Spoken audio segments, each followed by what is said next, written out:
Far to the south, in the desolate fortress of Machaerus, John the Baptist was still held captive, but even there he had heard of the acts and deeds of Jesus, the man whom he had called the Lamb of God.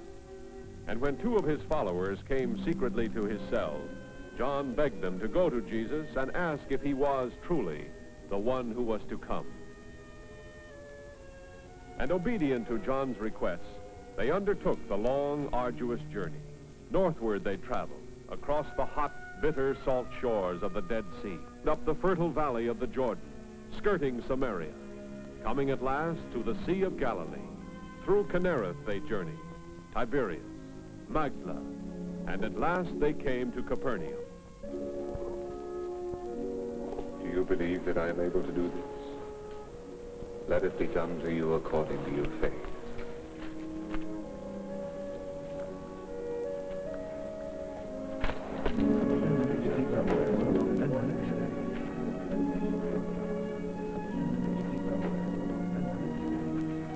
Rabbi, we come from the man, John the Baptist.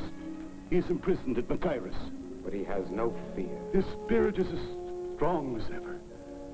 He sent us to ask a question of you. Ask what you will.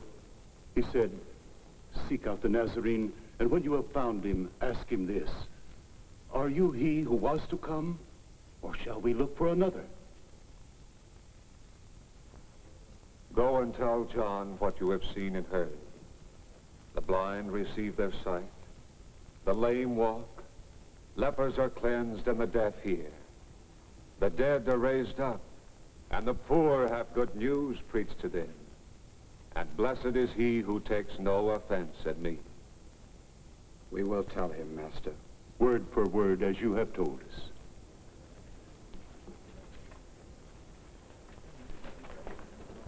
Who are those two? Followers of a prophet called John the Baptist. Prophet? A wild man clad in skins, dining on locusts and wild honey? I've heard it said that he was sincere, devout. Huh. Ranting, raving madman. Enough. What did you go into the wilderness to behold? A reed shaken by the wind? A man clothed in soft raiment? Behold, those who are gorgeously apparelled and live in luxury are in king's courts. What then did you go out to see? A prophet? Yes, I tell you, and more than a prophet. This is he of whom it is written, Behold, I send my messenger before thy face, who shall prepare the way before thee. Truly I say to you, among those born of women, there has risen no one greater than John the Baptist. But to what shall I compare the men of this generation? What are they like? They are like children sitting in the marketplace and calling to one another, We piped to you and you did not dance. We wailed and you did not weep. For John the Baptist has come eating no bread and drinking no wine, and you say he has a demon. The Son of Man has come, eating and drinking, and you say, Behold, a glutton and a drunkard, a friend of tax collectors and sinners. Yet wisdom is justified by her deeds. Now you are hearing the truth, real truth, not the half-truths of men. Men who would weigh us down with the yoke of 1,000 laws, laws that we cannot understand. Come to me, all ye who labor and are heavy laden, and I will give you rest. Take my yoke upon you and learn from me, for I am gentle and lowly in heart, and ye shall find rest for your souls. For my yoke is easy, and my burden light.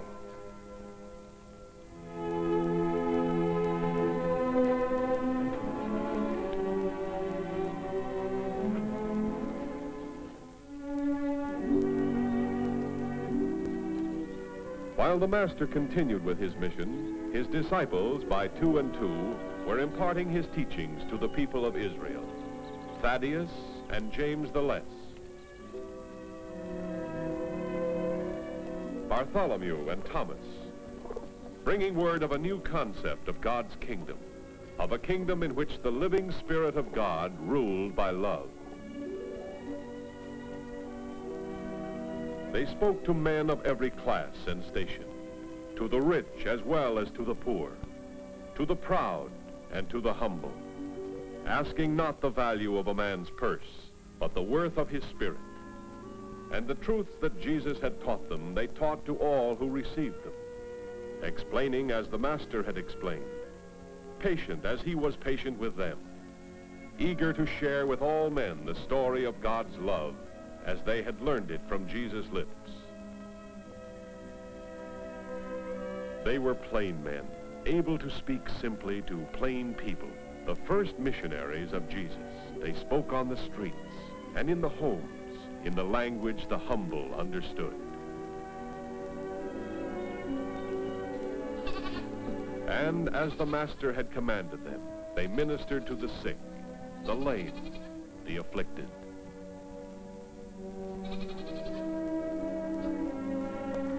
And that's the way my father taught me to make a splice. You never lose a net if you make a splice like that. All that you and Peter say sounds wonderful, Andrew. Too wonderful, I'm afraid.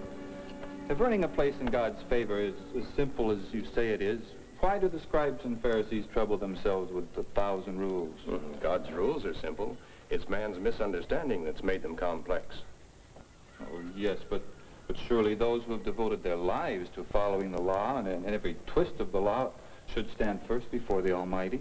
Oh, Jesus tells us that all men shall be judged by their sincerity, not by their acts. He said that the kingdom of heaven will be like this. A net cast into the sea, gathering fish of every kind.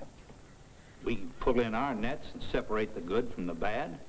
Just so will God's angels separate the men. You, me, the scribes, the Pharisees, the whole catch. The good they'll save. The evil, they'll cast away. It'll be as simple as that.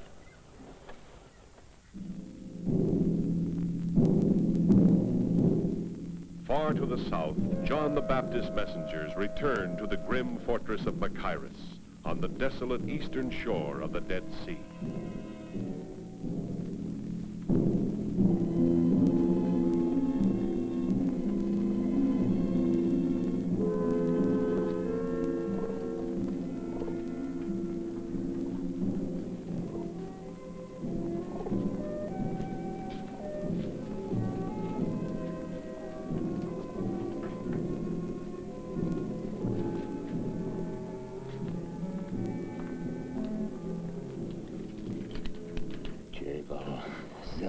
You are unharmed, Master? Oh, yes, I am quite safe, for the time at least. The whole castle is busy with preparations for Herod's birthday feast. I've been completely forgotten. But now tell me, the Nazarene, did you find him? And what did he say? We saw him at Capernaum. With a great crowd around him. Some sick, some crippled, some blind. And others, scores of others, who follow him from town to town, just to hear his voice. For the first wine, the Damascene. The light Damascene, spiced, of course. Then, I think, the red Bithynian. Then, with the roasted meats, that purple Cyprian. The Romans always love it. No, you fool. Put the incense up there, close to Claudius' chair. He adores the scent. His villa at Capua reeks of it. Well, what do you think? Have I neglected anything? Nothing trivial. Well, I should hope not. Every detail is important tonight. Not only will all my chiefs be here, but the senator from Rome as well. So you have said repeatedly. He is close to Tiberius, very close. If he speaks well of me when he returns to the capital... And do you think one banquet is going to keep him from telling him the truth? That your subjects jeer you, revile your name, threaten open revolt, and all because of one man? Oh, that again. Yes, again. And again and again until you destroy him. You. Put the taper over there. That corner's blacker than a tomb. Every hour you let him live, the less the people fear you. Spare him another week, even another day. I have no time for it now. My guests are coming. I must see to 100 things. See to your crown, your kingdom. See what you're about to lose because you fear one man. I do not fear him. You fear his God. I must prepare for the senator. A God unable to release him from his chains, a God powerless to open the dungeon door. Oh, how Tiberius will laugh when the senator tells him that you fear one unarmed follower of such a God. Enough, silence.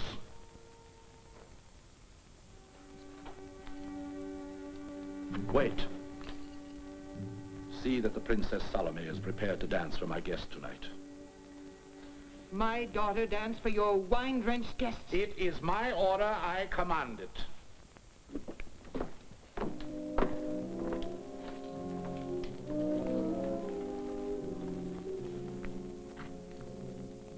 Salome, stay in your quarters tonight. Do not leave them.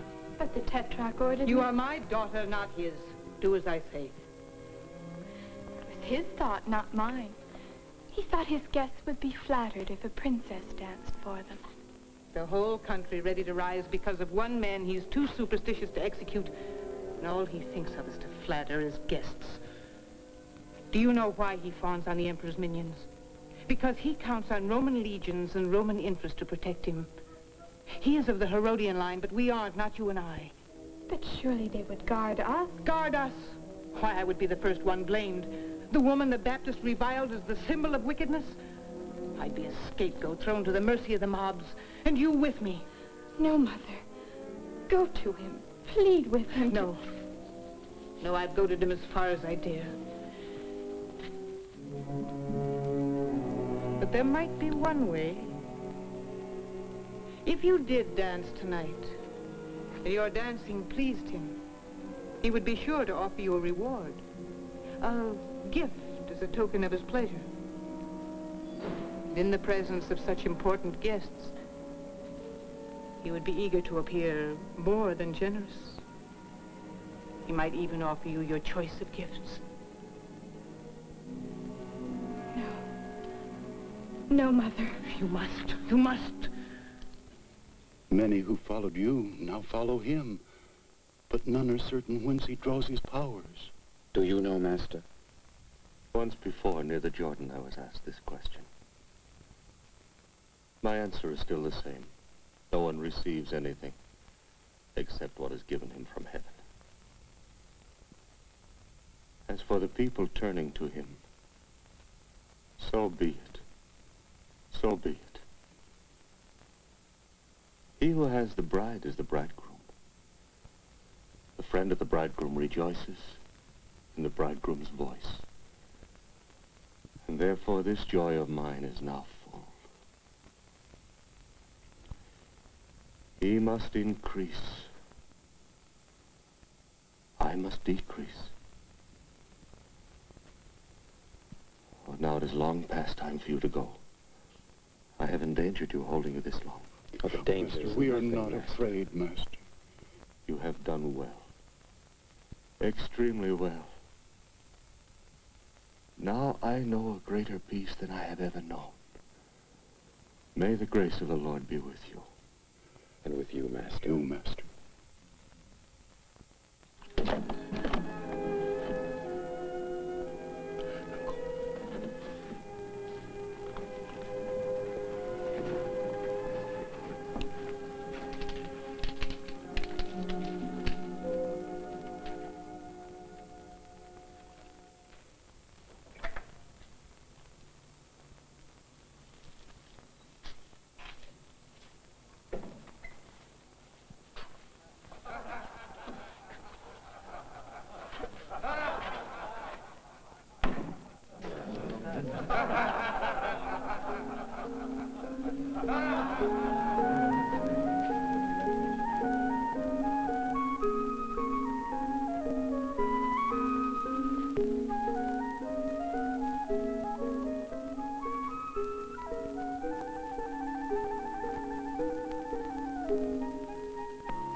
Rise, Princess. Rise and be rewarded for having given enjoyment to my honored guests. You have pleased us. Now it is my pleasure to please you. Name your reward. One worthy of a princess of the Herodian house. Your Majesty has been so generous to me already. Come, speak up. Your choice of the jewels in my coffer? A villa of your own beside the new palace? Ask me for whatever you wish, and I will grant it. I know not what to say, Majesty. Take time. Think what you most desire. And on my oath as Tetrarch, whatever you ask me for, I will give it to you. Even to half my kingdom.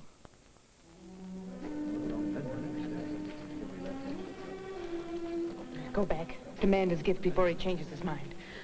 But what shall I ask?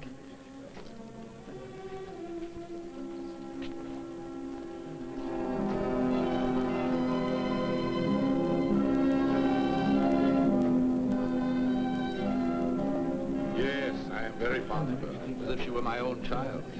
And indeed, we are of the same blood. My half-brother Philip is her father, and we are both direct descendants of my father, Herod the Great.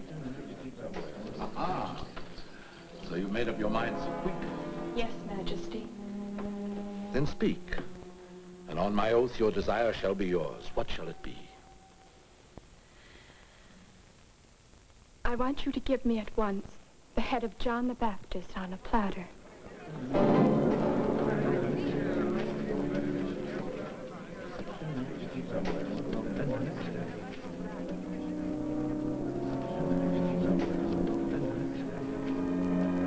Officer! Officer of the guard! Put the prisoner John to death with a sword and bring his head to me.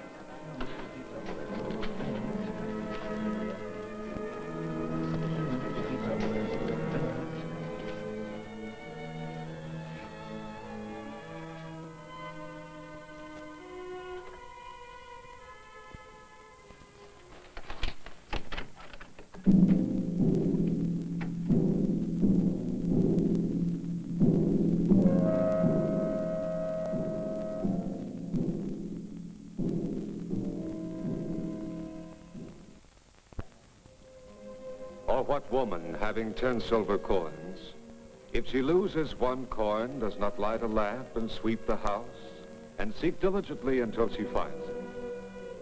And when she has found it, she calls together her friends and neighbors, saying, "Rejoice with me, for I have found the coin I lost." Even so, I tell you, there is great joy before the angels of God over one sinner who repents. Master, do you remember us? The men sent to me by John the Baptist. Yes, and welcome. We have come to be your followers, Master. We and these 3 who have journeyed with us, they were his followers too. Were? He was beheaded by order of Herod Antipas. We carried the body to a tomb. Now we would follow you.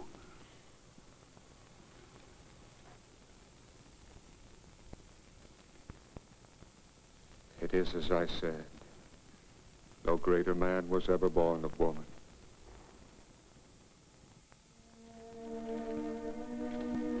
Their first missionary journeys completed, the 12 returned to Capernaum, where Jesus welcomed them. Now that we're all together again, I have news that John the Baptist is dead. Truly I say to you, among those born of women, there has not risen a greater prophet than John the Baptist.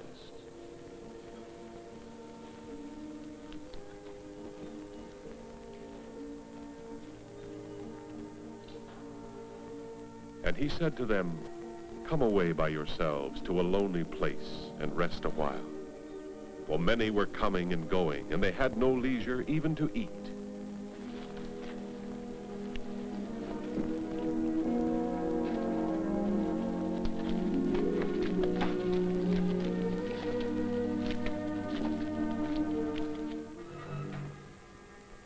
Reports of Jesus' fame were spreading throughout the land, even to the ears of Herod Antipas.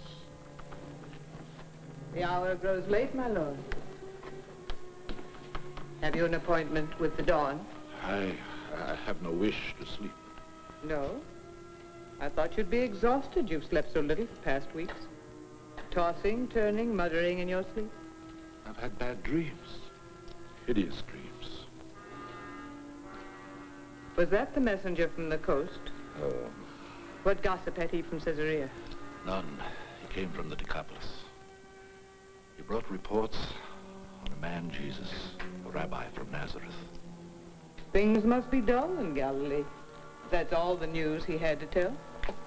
'Tis said he speaks with the voice of the Lord, wipes away the plague with the touch of a finger, has authority over demons that possess the insane. Oh, really, my lord? And he says that all these tales are true. Well, then he's either a fool or a liar. He is no fool, and he would not dare lie to me. The people think the man Jesus is a prophet reborn, Elijah walking the earth again. Or Jonah or Jeremiah. Samaritan folklore. Old wives' tales to frighten children. Perhaps, perhaps. Yet he said another is coming. He said? Who said? The man whom I had killed. John they call the Baptist. Another shall come after me, he said, far mightier than I, with power and judgment of the Lord. John claimed he was sent by God. But his God could not save him from the executioner's sword. Surely that proves he was no holy messenger. And that the God whom he called Almighty had no power to... Enough, enough. It may have been God's will that John should die. Why must you interpret everything as the will of John's God? The God of a conquered people, the God whom only the Jews worship. I am a Jew. My father was ruler of all Israel. But you are of the Idumean line, not Israelite. Raised in Greece and Rome, given a worldly knowledge, told of other gods. Why, the Egyptians have a score, the Greeks hundreds, the Romans thousands. If you must plead allegiance to a deity, why not one of them? Bow to another god. A different one? Why not?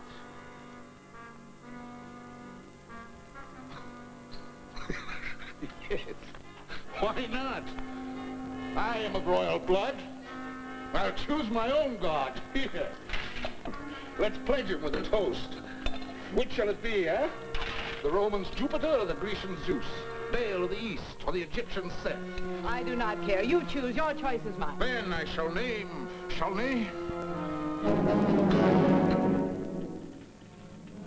I dare not. The scriptures may be right. That there is only one God. Almighty, supreme, mighty beyond all might.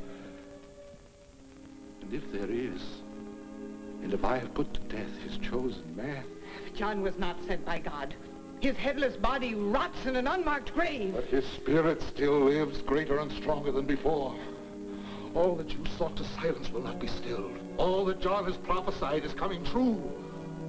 Jesus is not Elijah reborn. He is John the Baptist, risen from the dead.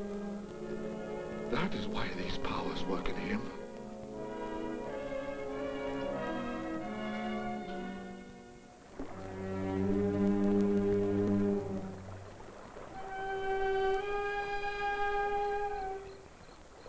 During the days that Herod, fearful and haunted, trembled in his fortress, Jesus continued his earthly mission.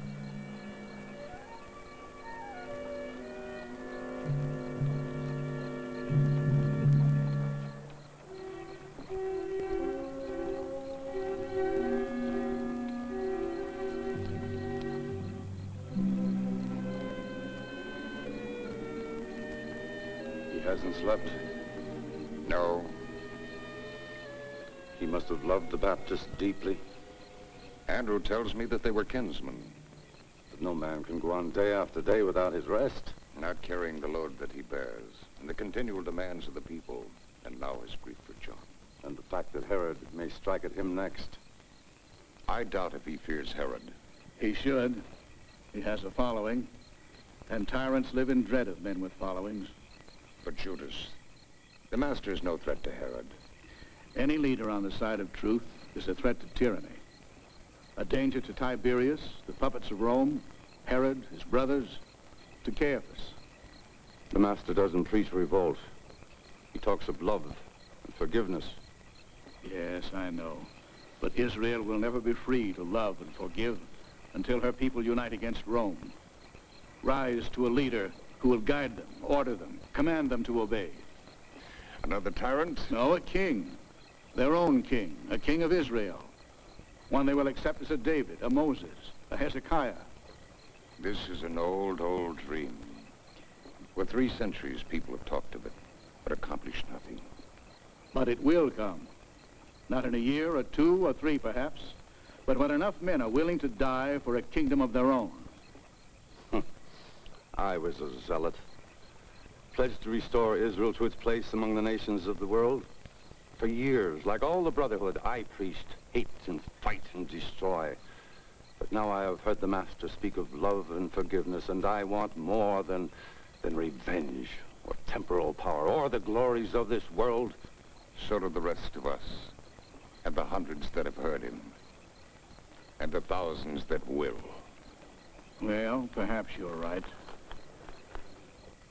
Through that night and the days that followed, a great weight lay on the heart of Jesus. The death of John the Baptist meant more than the loss of a beloved kinsman. It marked the ending of the time of the messenger sent to prepare the way.